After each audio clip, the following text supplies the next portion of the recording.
इस वक्त हम माननीय सांसद प्रदीप कुमार सिंह जी के डेरा पे आए हुए हैं और मेरा नाम शहजाद अहमद है। अररिया को इतना अच्छा कैंडिडेट मिला है, लोग इस चीज़ को समझ नहीं रहे हैं। एक अच्छा कैंडिडेट जो तीसरा चौथा बार जो एमपी बने, इतना वोट से जीतते हैं, इस बात को रखिए। इन्होंने जो बयान दिया है, जो मोबाइलबाजी हो रहा है, उसको मुसलमानों को चाहिए कि वीडियो को पूरा समझे, उनके टॉक को, उनके भाषण को, उनके शब्द को समझे। उन्होंने क्या बोला है, आप इससे अभी वो बता रहे हैं, इससे आप लोग भाईचारगी बनाए रखिए। इन्होंने किस लिए बोला, क्या बोला? सर आप जो बोले हैं उस पर क्या बोलना चाह रहे हैं, बोलिए सर। देखो, ऐसा है, मैंने मुसलमानों का खिलाफ नहीं बोला और ये विपक्ष के लोगों को कोई काम नहीं है।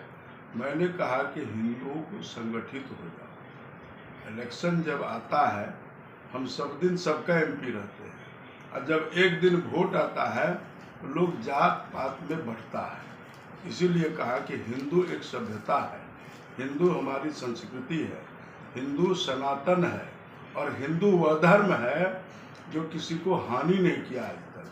हम तो सांप को भी दूध लवा खिलाते हैं नाग पंचमी में, बरगद का गाछ का भी पूजा करते हैं, कुत्ता को भी हम भैरव बम कहते हैं। अर्थात हिंदू संस्कार है, हिंदू हमारी संस्कृति है, उसको जीवित रखने के लिए और लोगों को अपने हिंदू को संगठित होने के लिए मैंने कहा कि अररिया में रहना है तो हिंदू को एक होना पड़ेगा, हिंदू बन के रहना पड़ेगा, ना कि किसी मुसलमान का विरोधी बात किया है।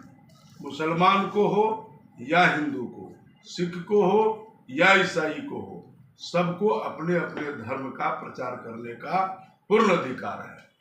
तो मैं सब धर्मों को लेके, मेरा तो मंत्र है कि सबका साथ, सबका विकास, सबका विश्वास और सबका प्रयास से देश को आगे बढ़ाना है।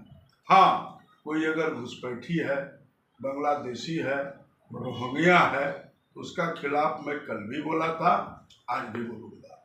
लेकिन जो भारतीय मुसलमान है, जो हमारे यहाँ का मुसलमान है, वो हमारा मुसलमान है।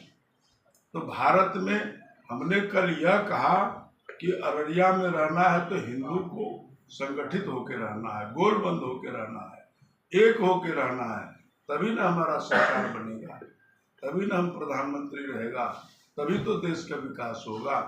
आज 10 सालों में देश में कोई दंगा फसाद हुआ है? कभी कम्युनल फ्रैक्शन हुआ है? और आरजेडी वाला हो या कांग्रेस वाला, जो विपक्ष बोलता है वही मुसलमान का ठेका लिया है। अरे भारत के प्रधानमंत्री या हम सांसद हैं अररिया का, तो सबका सांसद है ना। हिंदू, मुसलमान, सिख, ईसाई, अगड़ी पिछड़ी, छोटा बड़ा, हम सब का सांसद हैं। हम कोई भेदभाव करने वाले लोग हैं? तो विपक्ष को कोई काम नहीं है, इसीलिए विपक्ष इसको गलत ढंग से इस बयान को चलाता है। देख लीजिए माननीय सांसद जी का कितना अच्छा बयान है। हम तमाम समुदाय के लोगों से ये अपील करेंगे। देखिए यहाँ पर भी एक मुस्लिम है बैठे हुए, हमसे पहले हुए हैं, और यहाँ पर तमाम लोग हैं। और हमको भी देख लिए शहजाद अहमद, भाईचारगी का रिश्ता, जहाँ प्रदीप कुमार सिंह के यहाँ से ये मुस्लिम का डेरा है और इनके ड्राइवर मुस्लिम है। ये सब मुस्लिम समाज में रहते हैं, ऐसा कोई बात नहीं। जो असामाजिक तत्व हैं जो इसको वीडियो कर रहे हैं, उनको बंद कीजिए। माननीय सांसद जी के बयान को सुन के अमन चैन का रिश्ता कायम कीजिए। जय हिंद, जय भारत।